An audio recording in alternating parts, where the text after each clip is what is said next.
নিবর্তনমূলক ব্যবস্থার কারণে বিশেষ করে গণরুম এবং জোর করে বিভিন্ন রাজনৈতিক অনুষ্ঠানে নিয়ে যাওয়া ইত্যাদি কারণে আমাদের সাধারণ শিক্ষার্থীদের মধ্যে গণ অভ্যুত্থান পূর্ববর্তী একটা দীর্ঘদিনের সংস্কৃতি, যে নেতিবাচক যে রাজনীতি, ছাত্র রাজনীতি, তার একটা এই সম্পর্কে শিক্ষার্থীদের মধ্যে একটা আশঙ্কা আছে, শঙ্কা আছে, কিছুটা ভীতি আছে এবং ট্রমা আছে।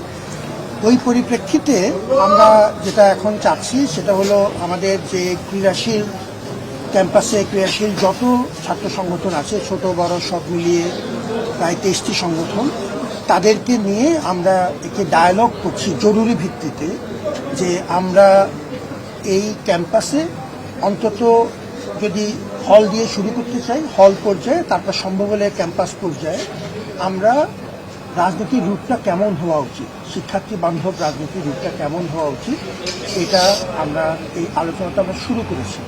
এবং এটি খুবই গুরুত্বপূর্ণ হচ্ছে এই কারণে যে আমাদের সামনে ডাকসু নির্বাচন আছে। আমরা সবাই মিলে আপনাদের সহযোগিতায় মাঠে নেমেছি এবং এই নির্বাচনে তো আমাকে ছাত্র সংগঠনগুলোর পূর্ণ ভূমিকা প্রয়োজন এবং আমরা চাই তারা সবাই আসুক। তাহলে সেই ক্ষেত্রে ডাকসুকে কেন্দ্র করে এই নির্বাচন কেন্দ্রিক কর্মকাণ্ডগুলো হল পর্যায়ে বিশেষত কীভাবে হবে এবং এই পর্যায়ে যারা, যেহেতু সাধারণ শিক্ষার্থীদের মধ্যে একরকম ভীতি আছে, একরকম দীর্ঘদিনের একটা এই তিক্ত অভিজ্ঞতার কারণে একরকম নেতিবাচক একরকম আবেগ কাজ করছে ছাত্র রাজনীতির প্রতি, আমরা বারবার চাচ্ছি তারা যেন কোনোভাবেই মুখোমুখি না হয়। এবং আমাদের আজকে যে সংগঠনগুলো অংশ নিয়েছে তারা চমৎকার কিছু পরামর্শ দিয়েছে।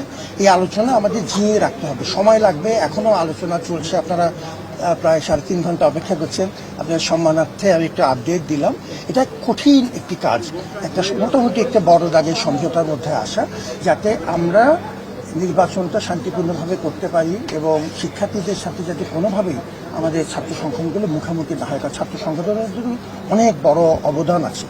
সুতরাং আমরা চেষ্টা করব যে কোনোভাবেই যেন আমরা নিবর্তনমূলক ব্যবস্থায় ফেরত না যাই এবং আমরা যেন এই নির্বাচনটা শান্তিপূর্ণভাবে